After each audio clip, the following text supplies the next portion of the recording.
आकाशवाणी भोपाल से प्रस्तुत है जिले की चिट्ठी।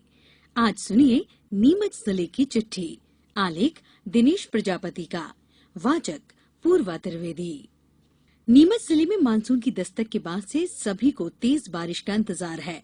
जून माह से अब तक हुई बारिश से जलाशय और तालाबों में 1 इंच भी पानी नहीं बढ़ा है।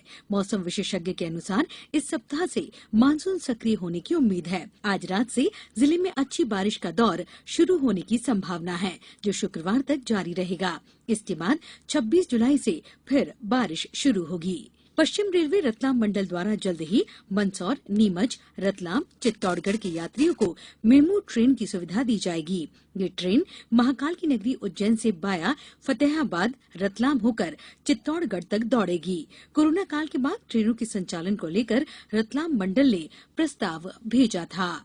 मध्य प्रदेश लोक सेवा आयोग ने 25 जुलाई को आयोजित होने वाली राज्य स्तरीय प्रारंभिक परीक्षा 2020 के प्रवेश पत्र जारी कर दिए हैं। जिले में परीक्षा के लिए 5 केंद्र बनाए गए हैं। परीक्षा के दौरान हर अभ्यर्थी को मास्क पहनना अनिवार्य होगा। प्रारंभिक परीक्षा 2 सत्रों में होगी। सामान्य अध्ययन के प्रथम प्रश्न पत्र का समय सुबह 10 से दोपहर 12 बजे तक और सामान्य अभिरुचि परीक्षा का द्वितीय प्रश्न पत्र दोपहर 2:15 से शाम 4:15 तक रहेगा। जिला कोरोना से मुक्त होने की ओर बढ़ रहा है। 3 माह बाद जिले में सक्रिय संक्रमितों में सिर्फ 1 एक्टिव केस बचा है। संक्रमण के मामले में जिले की स्थिति में सुधार होने से प्रशासन व स्वास्थ्य विभाग के अधिकारियों ने राहत की सांस ली है। कोरोना की तीसरी लहर से बचाव के लिए स्वास्थ्य विभाग में तैयारियां चल रही हैं। जिले में 550 व 330 लीटर प्रति मिनट ऑक्सीजन देने वाले प्लांट को प्रभारी मंत्री सुश्री उषा ठाकुर ने जनता को समर्पित कर दिया। दोनों प्लांट शुरू होने से जिला चिकित्सालय के 137 बेड सीधे सेंट्रलाइज ऑक्सीजन सिस्टम से जुड़ जाएंगे। अस्पताल प्रशासन ने उच्च दाब कनेक्शन का लोड बढ़ाने के लिए पीडब्ल्यूडी के माध्यम से 3 करोड़ का प्रस्ताव शासन को भेजा है। कृषि उपज मंडी काफी दिन बाद फिर से पूरी क्षमता के साथ खुली। कोरोना संक्रमण की दूसरी लहर के कारण 17 अप्रैल से मंडी में नीलामी बंद की हुई थी। भगवान जगन्नाथ रथ में सवार होकर अपने बड़े भाई बलभद्र और बहन सुभद्रा के साथ भक्तों को दर्शन देने के लिए निकले। कोरोना के प्रति जागरूकता के लिए भगवान की प्रतिमाओं को मास्क पहनाया गया। सर्व समाज द्वारा जाजू बिल्डिंग के समीप स्थित प्राचीन श्रीराम मंदिर में भगवान का अभिषेक पूजन किया गया।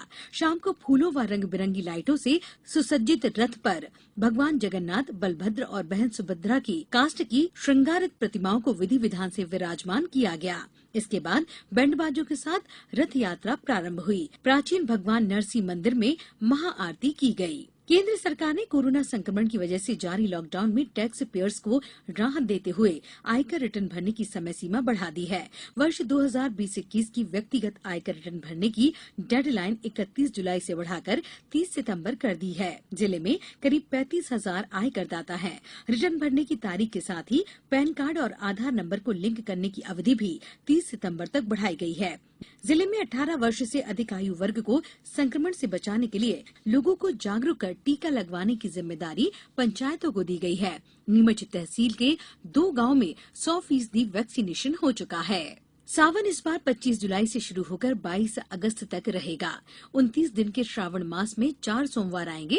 पिछले वर्ष कोरोना के कारण सावन माह में शिवालयों में श्रद्धालु दर्शन करने नहीं जा सके थे। इस बार दूसरी लहर कमजोर हो गई है, लेकिन कोरोना खत्म नहीं हुआ। इसको देखते हुए महादेव के मंदिरों में समितियों द्वारा तैयारी शुरू कर दी है। इस दौरान कोविड गाइडलाइन का पालन किया जाएगा। सीआरपीएफ की प्रथम बटालियन परिसर में जवानों ने एक वाटिका तैयार की है। वन महोत्सव अभियान के तहत सुबह रेंज के आईजी भूपत सिंह चौहान के आतिथ्य में वाटिका का शुभारंभ व पौधरोपण हुआ।